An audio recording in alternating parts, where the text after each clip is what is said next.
किसी के शायद मिड टर्म एग्जाम्स किसी के शायद शुरू हो गए होंगे, किसी के पास शुरू ही होने वाले होंगे। हाफ ईयरली एग्जाम में अलर्ट हो जाओगे, एक रूटीन सेट कर लोगे ना, तो वो आपको अपने फाइनल एग्जाम तक लीड दिलवाएगा। फिर होगा अगर आप मान लो सुबह पढ़ रहे हैं, अल्टीमेट बैटल नहीं है, आप नहीं कर रहे हैं ये। Now I am in my zone. Hello everybody, this is Digraj Singh Rajput, welcome to our channel.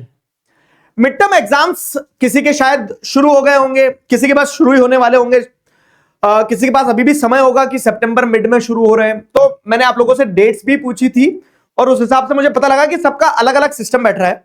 लेकिन एक चीज जो कॉमन है वो आपको मेरे साथ एग्री करना पड़ेगी कि मिड टर्म एग्जाम में अगर आपने मोमेंटम बना लिया एक, तो वो मोमेंटम आपको आपके फाइनल एग्जाम तक, यानी कि आप हाफ ईयरली एग्जाम में अलर्ट हो जाओगे, एक रूटीन सेट कर लोगे ना, तो वो आपको आपके फाइनल एग्जाम तक लीड दिलवाएगा। मैं आपको अपनी पर्सनल स्टोरी से ये चीज समझाता हूं कैसे। देखो क्या होगा ना, अभी मिड टर्म एग्जाम है और अगर आपने अभी नहीं पढ़ा, अगर आपने अभी एक शेड्यूल सेट नहीं किया, अगर आपने अभी वो you have to take charge, अगर आपने वो कंट्रोल नहीं लिया ना, तो होगा क्या, इसके बाद में फिर गणेश चतुर्थी, नवदुर्गा, दशहरा, दिवाली और स्कूल का एनुअल फंक्शन, ये सब आता चले जाएगा और फिर आप दिसंबर पहुंच जाओगे, आपको पता नहीं चलेगा। आप दिसंबर में पहुंच जाओगे, फिर आपके प्री बोर्ड्स है, स्कूल वाले सिलेबस उड़ा देंगे, आपने मोमेंटम नहीं बनाया है, अभी आपने सिटिंग हैबिट नहीं बनाई है, आपने पढ़ने में अपने आप को वो रमाया नहीं है, तो तब कठिन होगा। लेकिन अगर आज मोमेंटम बना लिया ना, तो चीजें आसान हो जाएगी। और उसी चीज को ध्यान में रखते हुए ये एक क्या बोल सकते हैं ना, क्या बोल सकते हैं, जेंटल रिमाइंडर के फॉर्म में वीडियो में आपके लिए लेके आया हूं कि आपको क्लास 9th में, आप 10th में हो, जिस भी क्लास में, आपको यहां से क्या चीजें करना है जिससे आपके हाफ ईयरली एग्जाम और हाफ ईयरली एग्जाम के बाद में एक रूलिंग सही बन जाए। तो अगर शुरू करें तो एक्शन पॉइंट नंबर 1 आपका ये है कि एक्टिव रिवीजन शुरू कर दो। दो चीजें हैं, अभी तक आपने ऑलमोस्ट, आप जैसे देख रहे हो, तो अप्रैल, मई, जून, जुलाई, अगस्त, 5 महीने से आप स्कूल जा रहे हो। 5 महीने का लगभग टाइम हो गया, गर्मी की छुट्टियां हटा दो, चलो 4 महीने मान लो। 4 महीने में आपने 50% सिलेबस कंप्लीट कर लिया होगा, वही लगभग आपका हाफ ईयरली एग्जाम में आ रहा है।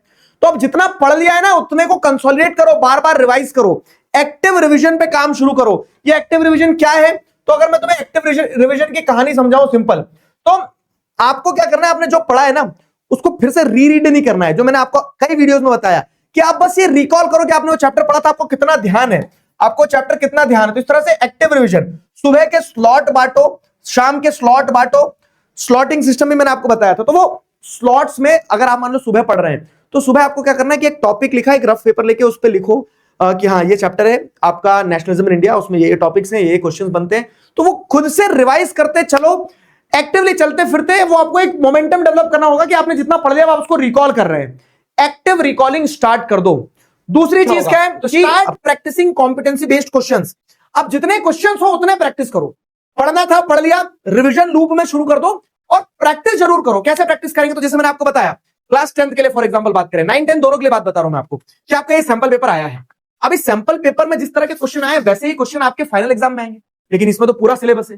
तो आप ये देखो ना कि आपका जो, जैसे ये चैप्टर का क्वेश्चन है कौन सा वाला, कि प्रिंट कल्चर, ये प्रिंट कल्चर हाफ ईयरली में नहीं आता है, तो ये नहीं करेंगे अपन इसके बाद का। लेकिन अगर कोई क्वेश्चन देखें दूसरा, तो ये अमेरिका, मतलब यूरोप से लोग अमेरिका क्यों चले गए, ये अगर जिसके हाफ ईयरली में आ रहा तो वो अटेम्प्ट करेगा, नहीं तो दूसरा क्वेश्चन। तो जो आपके क्वेश्चन आ रहे हैं एटलीस्ट आप उन क्वेश्चंस को अटेम्प्ट करो, सैंपल पेपर से करो। सैंपल पेपर के बाद में क्या कर सकते हो, आप प्रीवियस ईयर क्वेश्चंस उठा सकते हो, बहुत सारे प्रीवियस ईयर क्वेश्चंस नहीं, तो जैसे वही बोल रहा हूं ना, प्रैक्टिस करना है। तो जैसे मैंने आपको ये क्वेश्चन बैंक दिए थे, जैसे 9th के लिए वन शॉट था, 10th के लिए ये जो क्वेश्चन बैंक निकाला था, तो इनमें आप देखेंगे तो इनमें मैंने पीछे ना ये डाले थे पुल आउट सेशंस के लिए। इस तरह से ये पुल आउट वाले वर्कशीट्स है। जब आपने सब कुछ पढ़ लिया तो आपको एक प्रैक्टिस करना है। अब चैप्टर है for example climate chapter practice करना, तो उसका ये हार्ड डिफिकल्टी लेवल का कॉम्पिटेंसी बेस्ड क्वेश्चन पेपर है, तो आप ये प्रैक्टिस कर सकते हो, अलग से निकाल के आप ऐसे प्रैक्टिस कर सकते हो, समझे। तो ये 10th के लिए, 9th के लिए, दोनों के लिए मैंने इस तरह के बहुत सारे कॉम्पिटेंसी बेस्ड क्वेश्चन दिए।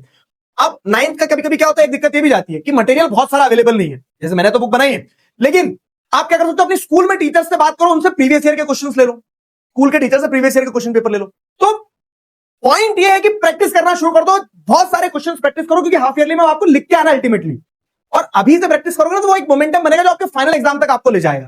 फाइन, दोनों बुक्स की लिंक मैं आपको डिस्क्रिप्शन में दे दूंगा। तो ये प्रैक्टिस करना है जो, वो स्टार्ट कर दो, क्लियर हुआ, वो प्रैक्टिस करना स्टार्ट कर दो आप। तीसरी चीज क्या है, तीसरी चीज है इजी मीडियम हार्ड। अब क्या करो ना, आपको आपका सिलेबस पता है, आपने रिवीजन शुरू कर दिया, आपने प्रैक्टिस करना शुरू कर दिया, अब आपको पूरे सिलेबस में कुछ चीजें इजी लग रही होगी, ठीक है, तो इजी वाली चीज को आपने एक तरफ आइडेंटिफाई कर लिया, कुछ चीजें आपको मीडियम लग रही होंगी, ठीक है, तो वो मीडियम वाली चीजें जो है आपने उनको एक तरफ आइडेंटिफाई कर लिया, और जो कुछ चीजें हार्ड लग रही होगी उनको एक तरफ आइडेंटिफाई कर लिया। कोई भी सब्जेक्ट उठा के बैठो, आप साइंस उठा के बैठ रहे हो तो साइंस में आपने 3 कैटेगरीज में वो कर दिया। अब देखो क्या रहेगा ना, अगर मान लो आपके एग्जाम अभी है, मतलब बहुत ज्यादा गैप नहीं है आपके पास, बहुत ज्यादा टाइम नहीं है, तो आप क्या करेंगे, आप फटाफट से इजी वाली जो चीजें हैं उनको रिवाइज करेंगे, मीडियम वाली चीजें जो हैं उनके लिए टाइम निकालेंगे, और हार्ड वाली चीजों को भी छोड़ दो। क्यों? क्योंकि जल्दी जल्दी में ना तुम इसको कवर कर पाओगे और उसके चक्कर में दूसरी चीजों को रिवाइज भी नहीं कर पाओगे, क्योंकि ये अल्टीमेट बैटल नहीं है आपकी, ये तो क्या है, ये अलग अलग माइलस्टोन है। हाफ ईयरली जो है तो हाफ ईयरली आपके अल्टीमेट बोर्ड परसेंटेज डिफाइन नहीं कर रहे हैं, तो पैनिक मत होना यहाँ पे। अगर आपका कुछ छूट भी रहा है, अगर आपका कुछ हार्ड भी लग रहा है ना, तो उसको 2 मिनट के लिए आप होल्ड कर दो। जितना आपने ऐसा लग रहा है कि हाँ ये इजी था, ये मीडियम था, इसको मैं कर सकता हूँ, जितना पढ़ लिया अपने आपको उस पर जज करो ना। जैसे अब मैं आपको बताया कि सैंपल पेपर सॉल्व करना, सैंपल पेपर में सारे क्वेश्चन आपसे नहीं बनेंगे अभी, क्यों? क्योंकि सैंपल पेपर तो फाइनल एग्जाम के हिसाब से बना है, लेकिन आपका भी फाइनल तक का सिलेबस ही नहीं हुआ है, तो लेकिन जितना आपने पढ़ लिया उतने क्वेश्चन तो बनना चाहिए। तो वैसे ही अगर आपने मान लो कि कुछ पार्ट कवर नहीं किया हाफ ईयरली के हिसाब से, तो उसको भी छोड़ दो, हार्ड वाले पार्ट को। आपने जितना कर लिया इजी मीडियम, आप उतने में ही अपने आप को पक्का करो। क्यों? क्योंकि आपको फिर यह क्लैरिटी रहेगी कि हाफ ईयरली के बाद में मैंने जो जो छोड़ा है वो मुझे कवर करना है। तो आपकी प्रिपरेशन आपके स्तर पे आपसे बेहतर कोई नहीं जानता, आप उसको ध्यान में रख के आगे बढ़ना, ये इंपॉर्टेंट है। समझ में आया? ये हो गया। फिर उसके बाद में एक्शन पॉइंट नंबर 4 क्या है, वो ये है कि planning a day a night before. अब क्या हो रहा है ना, अभी तक हम रैंडम प्लानिंग के साथ चल रहे थे कि हाँ जितना हो रहा है उतना कर लेंगे, जैसा चल रहा है वैसा चलने देंगे, ठीक है, सिलेबस कवर कर एक वीडियो देख लेंगे, वन शॉट ये कर लेंगे बाद में। तो अभी मैं आपको वो भी कह रहा हूं, अगर आपके पास अब टाइम कम है तो वन शॉट मत देखो, आप अपने नोट्स और प्रैक्टिस करो, रिविजन करो, ठीक है, क्योंकि आपको अल्टीमेटली एग्जाम जाके देना है अभी हाफ ईयरली का, ठीक है। लेकिन जब हाफ ईयरली का एग्जाम हो जाएगा तो फिर मोमेंटम बनाना वापस से, क्योंकि एक बार आप पढ़ने की रूटीन में आ जाओगे। लेकिन ये एक हैबिट है जो आप अडॉप्ट कर सकते हो आपके हाफ ईयरली एग्जाम्स के लिए, और जो आपको इफेक्टिवली मदद करेगी कि आपके पास अगर मान लो 15 दिन बचे हैं, 20 दिन बचे हैं हाफ ईयरली एग्जाम में, तो आप हर दिन को आप बहुत प्लान तरीके से लेके चलो। तो दिन शुरू होने से पहले जो प्रीवियस नाइट रहेगी ना, जैसे कल क्या करना है वो आज रात में मैं तय कर लूंगा कि हाँ मुझे सुबह ये रिवाइज करना है, मुझे ये क्वेश्चंस प्रैक्टिस करना है। इस तरह से मेरे पास रोड मैप क्लियर होना चाहिए, मुझे पता है कि मुझे इन टॉपिक्स को रिविजिट करना है, ये मेरा नहीं हुआ तो उसको मैं छोड़ दे रहा हूं। तो ऐसा नहीं कि किताब लेके बैठ रहे हैं उस दिन और उस दिन समझ नहीं आ रहा क्या करना है क्या नहीं करना है, तो दिन आपका एक दिन पहले ही प्लान हो जाना चाहिए। तो planning the day a night before, ठीक है, एक नाइट पहले ही प्लान कर लेना उस चीज को, तो वो आपके लिए एक काम का रहेगा। अब मुझे पता है कि कुछ बच्चे एक एक चीज बहुत अच्छे से सुनते हैं, नोट करते हैं, तो मैं हमेशा वीडियो के लास्ट में कुछ बोनस टिप्स लाता हूं, और वो आज की जो बोनस टिप्स है वो समझना। आप देखो क्या होगा ना कि now it's time to gear up, जो मैं बोल रहा हूं ना आपको कि आपको अपना फाइनल पुश देना होगा हाफ ईयरली के लिए। तो सबसे पहले आप शुरू कैसे करें वही सबसे कठिन होता है, पहली सीढ़ी सबसे कठिन होती है। तो मैं तुम्हें एक बहुत बेसिक टिप दे रहा हूं जो मेरे लिए काम करती है। कुछ समझ नहीं आ रहा ना क्या करना है इस रूम में घुसते से, अगर मुझे समझ नहीं आएगा मुझे वीडियो बनाना है, क्या करूं कैसे कहां से शुरू करूं, तो मैं सबसे पहले ऑर्गेनाइज करूंगा, लैपटॉप को व्यवस्थित करूंगा, प्रिंटर में से पेपर गिर रहे हैं तो उन पेपर को व्यवस्थित करूंगा, रूम जो फैला हुआ उसको साफ करूंगा कि now I am in my zone, अब मैं अपने जोन में हूं, यहां से काम करना शुरू करूंगा, ठीक है। तो आपको भी वही करना है कि clean up your study zone, फालतू के जो बुक्स पेपर्स वगैरह पड़े सब उनको एक साइड रखो, एक स्पेस खाली रखो आपके लिए, और फिर वहां से एक फ्रेश स्टार्ट लो कि हाँ नाउ दिस इज, ठीक है, अब आगे बढ़ने वाले हैं, फाइन। दूसरी चीज आप ये कर सकते हो कि set some rituals for you. सुबह उठ के आप गर्म पानी पी के काम शुरू कर रहे हैं, तो क्या होगा ना, सुबह उठते से मोबाइल नहीं उठाओगे, आपने एक रिचुअल बना लिया, सुबह उठ के मैं गर्म पानी पीऊंगा या पीऊंगी और उसके बाद से मेरा काम शुरू होगा, उसके बाद से मेरा पढ़ाई लिखाई जो भी है शुरू करना है। क्योंकि अगर आपके पास में रिचुअल्स नहीं, आपके पास में आई कॉल देम एंकर्स, ठीक है, तो वो अगर आपके पास हुक्स नहीं है ना कि जो आपके डे को, आपके लाइफस्टाइल को, आपके वर्क फ्लो को सेट कर रहे हैं, तो आपके पास फिर कुछ नहीं, तो आपको वो हुक्स सेट करना पड़ेंगे। तो सेट सम रिचुअल्स, कुछ भी हो सकता है, सुबह उठ के पेड़ को पानी देना हो सकता है, सुबह उठ के खुद को पानी देना हो सकता है कि नहा लिए सुबह उठते से एकदम ठंडे पानी से तो हम रिफ्रेश हो रहे हैं, हाँ अब हम सेट कर रहे हैं अपने दिन को। तो ऐसे कुछ रिचुअल्स सेट करो। And the last and most important, create a state of mind. खुद से बोलो, अभी आप कमेंट में लिखोगे और बोलोगे क्या कि yes I am ready for half yearly exam. तो वो स्टेट ऑफ माइंड क्रिएट करना, जब आप पेपर पे लिख दोगे, जब आप कमेंट में लिख दोगे ना, तो आप अपने आप से अपने आप को यह एहसास दिला रहे हो कि यस वो हाफ ईयरली एग्जाम सामने और मैं उसके लिए तैयार हूं। तो इस तरह से कुछ छोटी छोटी चीजें लेकिन इफेक्टिव चीजें आपको करना होगी, and you have to set yourself in the flow. और ये फ्लो मैंने जैसा स्टार्टिंग में बताया कि आज अगर ये फ्लो बन गया तो यू विल फील कि ये फ्लो चलता रहेगा, डिस्पाइट द फैक्ट कि त्योहार आते रहेंगे जाते रहेंगे, रिश्तेदार घर में, स्कूल का एनुअल फंक्शन, लेकिन आपने एक फ्लो सेट कर लिया आपका। और वो फ्लो सेट अभी नहीं हुआ ना बाबू, क्योंकि अभी प्रेशर है हाफ ईयरली का, अभी उस प्रेशर में अगर वो फ्लो सेट हो गया तो वो आपको आपके फाइनल एग्जाम में मदद देने वाला है। अब मुझे पता है, देखो हाफ ईयरली एकदम पास आ चुके हैं, डर भी लग रहा है, कुछ ऐसा लग रहा है कि यार कुछ ऐसी ट्रिक बता दो, हैक बता दो। देखो ट्रिक और हैक कुछ नहीं है, मैं आज टॉपिक्स दूंगा, लेकिन एक वादा तुझसे मैं लेके जाऊंगा। वादा ये है कि यार इन टॉपिक्स को पढ़ना पड़ेगा, इन टॉपिक्स पे मेहनत लगानी पड़ेगी, डिटेल में पढ़ना पड़ेगा। अगर अब भी तुम नहीं पढ़ोगे ना, तो ये जो मैंने इतनी मेहनत करी है, इतनी मैं सारी चीजों को लेकर आया हूं तुम्हारे लिए, हर एक टॉपिक को लेकर आया हूं मैं तुम्हारे लिए, वो सारी मेहनत खराब हो जाएगी। एक एक करके डिटेल में स्टार्ट करते हैं। सबसे पहले हम करते हैं क्लास 10th की साइंस की बारी। ठीक है, सबसे पहला जो हमारा केमिस्ट्री का चैप्टर है जिसका नाम है केमिकल रिएक्शन एंड इक्वेशन। अब इसके मैंने ना इंपॉर्टेंट टॉपिक्स से क्वेश्चन आए थे। देखो जैसे बैलेंसिंग में एमसीक्यू आएगा, मैंने डायरेक्टली लिखा है, एमसीक्यू पूछा जा सकता है। Questions related to decomposition and displacement reaction, example भी दिए। फॉर एग्जांपल कलर चेंजिंग, जिनमें रंग बदलता रहता है, जैसे कि लेड नाइट्रेट को हीट करता है, रंग बदलता है। ऑक्सीडेशन एंड रिड्यूसिंग एजेंट पे सवाल पूछे जाएंगे, ये भी मैंने यहां पर बता दिया है। तो 3 सबसे इंपॉर्टेंट टॉपिक है, इनको जरूर पढ़ के जाना, पेपर में फंसने वाले हैं। उसके अलावा एसिड बेस एंड सॉल्ट की अगर हम बात करें, तो एसिड बेस एंड सॉल्ट में मैंने यहां पर लिख भी दिया है कि जो एमसीक्यू है वो इंडिकेटर से आएगा, pH in daily life example से आएगा। सॉल्ट में chlor alkali process, baking soda, washing soda, ये कुछ इंपॉर्टेंट है, इनकी रिएक्शंस इंपॉर्टेंट है, वो पढ़ के जाना, सवाल पक्का आएगा। स्पेशली केस बेस्ड क्वेश्चन आपके यहां से फंसने वाले हैं। ठीक है, अगले चैप्टर की बात करते हैं, यानी हम बात करते हैं किसकी, बायोलॉजी की। हाफ ईयरली में मेनली 2 ही चैप्टर आ रहे हैं, तो उनकी बात हम आज कर रहे हैं। ठीक है, बायोलॉजी लाइफ प्रोसेस है आपका चैप्टर 9th वाले, रुक जाओ, अभी तुम्हारा भी आगे आने वाला है। ठीक है, 10th वाले लाइफ प्रोसेस की हम बात कर रहे हैं। फोटोसिंथेसिस में मैंने आपको बताया स्टोमेटा गार्ड सेल से आएगा। डाइजेशन में क्या है, आपको सारे एंजाइम्स को याद कर लेना है। इंपॉर्टेंस ऑफ डबल सर्कुलेशन पे सवाल पक्का बन सकता है। Function of villi, alveoli and nephron, ये 3 इंपॉर्टेंट फंक्शन आपको याद रखने हैं। ट्रांसपोर्टेशन में आपको जाइलम फ्लोएम का डिफरेंस याद रखना है। इंपॉर्टेंट डायग्राम्स भी मैंने बता दिए जो कि पूछे जा सकते हैं। उसके अलावा कंट्रोल कोऑर्डिनेशन की बात करूं तो आप देख सकते हो रिफ्लेक्स आर्क, रिफ्लेक्स एक्शन, यहां से सवाल पूछा जा सकता है। उसके अलावा name and function of hormone, जो हार्मोन्स वगैरह का टॉपिक है, उसमें से नेम और फंक्शन याद कर लेना, न्यूरॉन का डायग्राम याद कर लेना, और ह्यूमन के बस फंक्शन याद कर लेना, ह्यूमन ब्रेन के। ठीक है, अब बात करते हैं फिजिक्स की, है ना। लाइट की हम बात करते हैं तो जैसे रे डायग्राम कहां से आएगा, कॉनकेव मिरर और कॉन्वेक्स लेंस, ये इंपॉर्टेंट है। जितने भी वो 6 रे डायग्राम्स है ना, वो तुम्हें याद रखने हैं। न्यूमेरिकल्स बता दिए, मिरर फार्मूला, पावर, मैग्निफिकेशन और लेंस फार्मूला पे सवाल आ सकता है, बट सिर्फ और सिर्फ कॉन्वेक्स लेंस का मेनली पूछा जाता है। Human I and colourful world की बात करते हैं तो डिफेक्ट्स पे ही क्वेश्चन आते हैं मेनली, लिखा हुआ है यहां पर rainbow formation and dispersion by prism, सारी चीजें मेंशन्ड है। अब मैं बात कर रहा हूं 9th की, और तुम अब मुझे कमेंट्स में बताओगे क्या मैटर इन आवर सराउंडिंग में conversion of temperature kelvin Celsius पे एमसीक्यू तुम्हारे स्कूल में पूछा गया था? सोचो, यस लिखना अगर इनमें से आए थे, नो लिखना अगर नहीं आए थे, सच लिखना। क्या डिफ्यूजन के एग्जांपल्स, गैस कैसे डिफ्यूज होती है उसके एग्जांपल्स पे क्वेश्चन आया था? क्या एवोपरेशन किस किस चीजों पे डिपेंड करता है, फैक्टर्स क्या थे एवोपरेशन के, क्या उस पे क्वेश्चन आए थे? क्या इंटर कन्वर्जन ऑफ स्टेट्स यानी मेल्टिंग, फ्रीजिंग, कंडेंसेशन, वेपराइजेशन, इस पे आपके क्वेश्चन आए थे, याद करो। उसके अलावा is matter around us pure की बात करूं तो कंसंट्रेशन पे क्या न्यूमेरिकल आया था? Difference between homogeneous and heterogeneous पे आया था, या फिर कंपाउंड और मिक्सचर का डिफरेंस आया था? प्रॉपर्टीज ऑफ कंपाउंड पे सवाल आया था। True solution, colloidal and suspension के बीच का डिफरेंस आया था। अगर आया था तो कमेंट में जरूर लिखना। इसके अलावा अगर हम बात करें बायोलॉजी की तो fundamental of unit of life को देखो, क्या difference between prokaryotic and eukaryotic आपके पेपर में आया था? क्या फंक्शन, जितने भी सेल के जो पार्ट्स होते हैं उनके फंक्शंस पूछे गए थे, जैसे एंडोप्लाज्मिक रेटिकुलम वगैरह वगैरह, है ना। ओस्मोसिस याद करो, ओस्मोसिस पे क्वेश्चन आया होगा। हाइपरटोनिक, आइसोटोनिक सोल्यूशन, ठीक है। Difference between plant and animal cell, इस पे भी क्वेश्चन पूछा गया होगा। आगे बात करते हैं टिश्यू, यहां पर भी सारी इंपॉर्टेंट चीजें टिश्यू की भी हमने लिख रखी है। अब बात करते हैं आगे फिजिक्स की। फिजिक्स में भी बताया है difference between distance versus displacement, velocity and speed, इनका डिफरेंस पूछा जाता है। अब न्यूमेरिकल कौन से आते हैं वो भी मेंशन किया गया है। न्यूमेरिकल मेनली आते हैं किसके, मोशन से न्यूमेरिकल आते हैं ग्राफ बेस्ड। यहां पर लिखा है graph numericals and equation of motion पे कुछ नॉर्मल न्यूमेरिकल्स, ठीक है। Force and law of motion पे बताया गया है कि जो सेकंड लॉ ऑफ मोशन था उस पे से न्यूमेरिकल आते हैं मेनली, और एप्लीकेशन बेस्ड क्वेश्चन आते हैं फर्स्ट एंड थर्ड लॉ से, है ना। तो ये सारी चीजें यहां पर मेंशन्ड है। अब साइंस की स्ट्रैटेजी क्या है बेटा, सिंपल स्ट्रैटेजी है, ध्यान से समझ लेना। लिखने की प्रैक्टिस, वो क्या रहा है ना कि हम पढ़ तो रहे हैं, सारी चीजों को दिमाग के अंदर तो डाल लिया है, लेकिन लिखने की प्रैक्टिस ही नहीं कर रहे हैं। अगर लिखने की प्रैक्टिस नहीं करोगे, रियलिटी में बता रहा हूं, सारी चीजें खराब हो सकती है। जितनी भी, इसके अलावा न्यूमेरिकल्स की प्रैक्टिस डाल लो, स्पेशली कैलकुलेशंस की।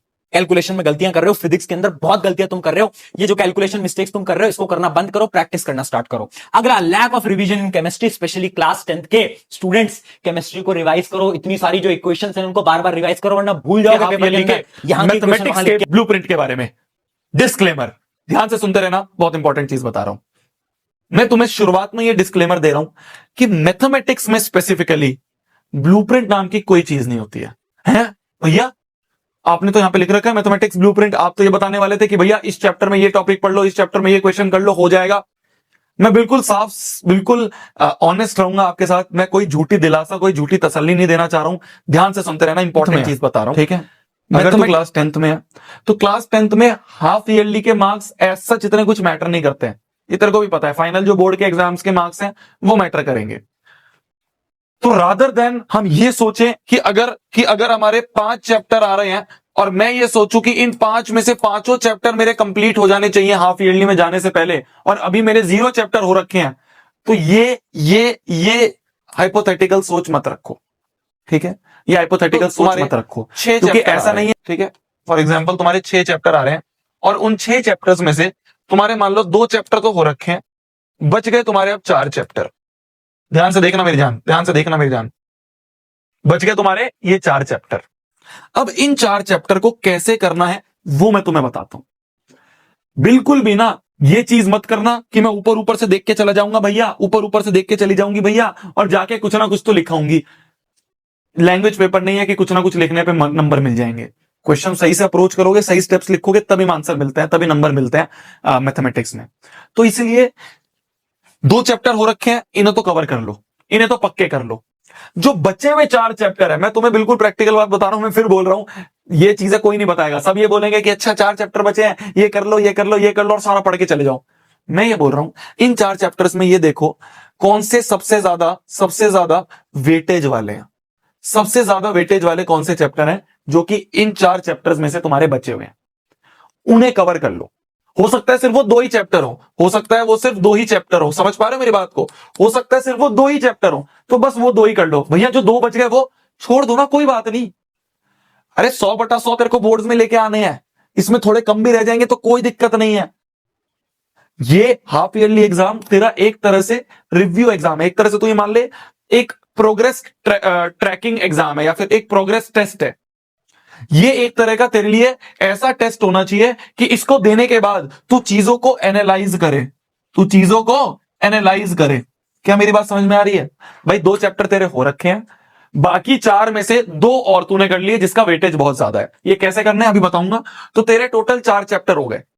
अब तू ये सोच कि मैंने तो भाई 4 कर रखे थे चैप्टर, इन 4 चैप्टर्स के कौन कौन से क्वेश्चन मेरे से हो गए। जो 2 चैप्टर तेरे छूट गए ना उन्हें भूल जा, सोच वो तेरे एग्जाम में है ही नहीं, वो सोच तेरे एग्जाम के लिए है ही नहीं। तेरे एग्जाम के लिए सिर्फ 4 चैप्टर्स हैं। अब तू ये एनालाइज कर कि क्या उन 4 चैप्टर्स के सारे क्वेश्चन तेरे से हो गए थे? क्या उन 4 चैप्टर्स के वो 4 चैप्टर्स जो तेरे पक्के चैप्टर्स थे, क्या उसके तूने सारे क्वेश्चंस कर लिए? क्या उसके सारे क्वेश्चंस कर पाया? नहीं कर पाया तो क्या रीजन था? उस रीजन को आइडेंटिफाई करो, उस पर वर्क करो। एंड गोल हमारा फाइनल एग्जाम है, फाइनल बोर्ड एग्जाम है। क्या मेरी बात समझ में आ रही है? ये छोटे मोटे बीच के जो एग्जाम्स आ रहे हैं ये तुम्हारे एक तरह से रेगुलर प्रोग्रेस टेस्ट होने चाहिए, कि जिससे तुम्हें पता चलते रहे कि हाँ भाई मेरी क्या प्रोग्रेस चल रही है। हाफ ईयरली कुछ बच्चे ऐसे होते हैं छोड़ देते हैं, छोड़ना नहीं है। चाहे एक ही चैप्टर आता है पर करके जरूर आना है, अटेम्प्ट जरूर जाके करना है। क्या मेरी बात समझ में आ रही है? मैं बिल्कुल तुम्हें वो चीज बता रहा हूं जो शायद कोई और नहीं बताएगा। मैं ये कह रहा हूं जितना आता है उतने में बेस्ट देके आओ, और उसको एनालाइज करो कि भाई अगर मेरे इतने चैप्टर पक्के थे तो क्या उसके सारे क्वेश्चन में करके आ पाया, करके आ पाई? अगर करके आ पाया बहुत बढ़िया। अब जो बाकी के चैप्टर है कवर कर ले, अभी टाइम है फाइनल एग्जाम में। और मान लो इन 4 चैप्टर्स में से ही जो तुम्हारे पक्के चैप्टर्स थे इन्हीं में ही तुम अटक गए, मतलब तुम्हारी प्रिपरेशन सही नहीं चल रही है, मतलब प्रिपरेशन में तुम्हें अभी और ज्यादा मेहनत की जरूरत है। ठीक है मेरी जान? अब तुम ये कहोगे कि भैया ये जो रिमेनिंग आपने बोला है कि मैक्सिमम वेटेज वाले रिमेनिंग 2 चैप्टर्स हैं मान लो, ठीक है, ये एनालिसिस तुम्हें खुद करना पड़ेगा क्योंकि हाफ ईयरली का जो सिलेबस होता है वो हर एक स्कूल का अलग अलग सिलेबस होता है। तो ये आपको खुद देखना पड़ेगा कि कौन से मैक्सिमम वेटेज वाले चैप्टर है जो बच गए हैं। अब वो बचे हुए चैप्टर्स कैसे करें भैया? ये जो मैक्सिमम वेटेज वाले हैं कैसे करें?